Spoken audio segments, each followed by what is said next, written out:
हेमा मालिनी नहीं बल्कि एक्ट्रेस थी हिंदी में सिनेमा की पहली ड्रीम गर्ल। ऐसी बेबाक महिला जिन्होंने बनाए थे कई रिकॉर्ड। जाने कौन थी वो।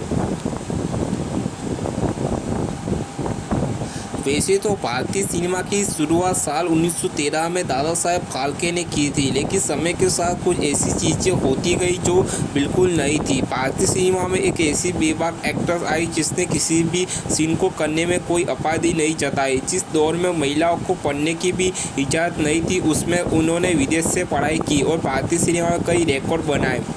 जी हाँ, हम बात भारतीय सिनेमा की पहली ड्रीम गर्ल फर्स्ट लेडी के नाम से मशहूर देविका रानी की कर रहे हैं, जिन्होंने पहला फास्ट किसिंग दिया और भी कई रिकॉर्ड बनाए। चलिए आपको देविका रानी के शुरुआती सफ़र और अंतिम सफ़र के बारे में बताते हैं। 30 मार्च 1908 को विशाखापट्टनम में देविका रानी चौधरी का जन्म एक वेल एजुकेटेड फैमिली में हुआ था। इनके पिता मनमोहन राम चौधरी और उनकी वाइफ लीला देवी चौधरी दोनों ही डॉक्टर थे। देविका रानी के पिता जमींदार खानदान से ताल्लुक़ रखते थे, जो डॉक्टर होने के साथ साथ जमींदार भी करते थे और कर्नल भी थे।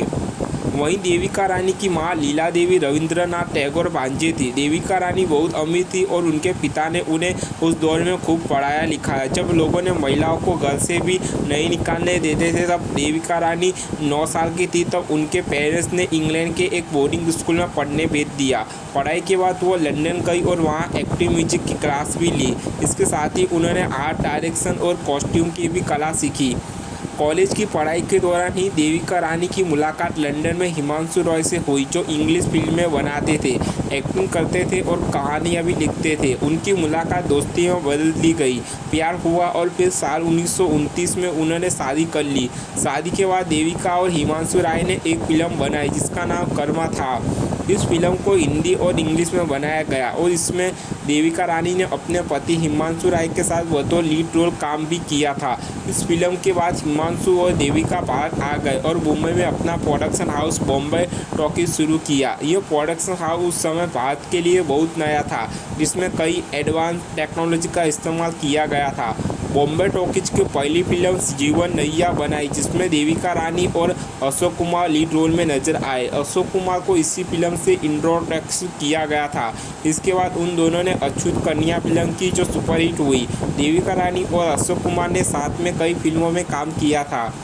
देविका रानी को लेकर कहा जाता था कि वो बहुत ही बेबाक, शानदार और जानदार अदाकारा थी। वो हर तरह के रोल में ढल जाती थी और अपनी फिल्मों में गाने भी खुद ही गाती थी। साल 1933 में आई फिल्म कर्मा देविका रानी की पहली फिल्म थी और उन्होंने इस फिल्म अपने पति हिमांशु राय के साथ एक किसिंग सीन दिया था, जो भारतीय सिनेमा का पहला किसिंग सीन था। इस किस को उन्होंने पूरे 4 मिनट तक किया था, जो अब तक का सबसे लंबा किसिंग सीन बताया जाता है। भारतीय सिनेमा की पहली महिला एक्ट्रेस होने के नाते उन्हें फिल्म इंडस्ट्री का फर्स्ट लेडी भी कहा जाता है। इसके साथ ही देविका रानी बेहद खूबसूरत थी और फिल्मों में उनका नाम बेमिसाल था। उस समय के नौजवान उनके फैन हुआ करते थे, इस वजह से उन्हें भारतीय सिनेमा की पहली ड्रीम गर्ल भी कहते हैं। देविका रानी की कंपनी बॉम्बे टॉकीज में बनी फिल्म किस्मत बॉक्स ऑफिस पर 1 करोड़ रुपये की कमाई कर ली थी। यह फिल्म भारतीय सिनेमा की पहली 1 करोड़ की कमाई करने वाली फिल्म है। साल 1940 में देविका रानी के पति हिमांशु रॉय का निधन हो गया था। इसके बाद बॉम्बे टॉकीज का कार्यभार देविका रानी ही संभालने लगी, लेकिन उनका मन नहीं लगता था, तो उन्होंने कंपनी से अपने शेयर्स बेचे और साल 1945 में रसियाना शादी की और बेंगलोर शिफ्ट हो गई। रिपोर्ट के मुताबिक यहाँ पर उन्होंने ढेर सारी प्रॉपर्टी खरीदी और रियल एस्टेट का बिजनेस करने लगी। साल 1993 में उनके दूसरे पति की भी मौत हो गई थी।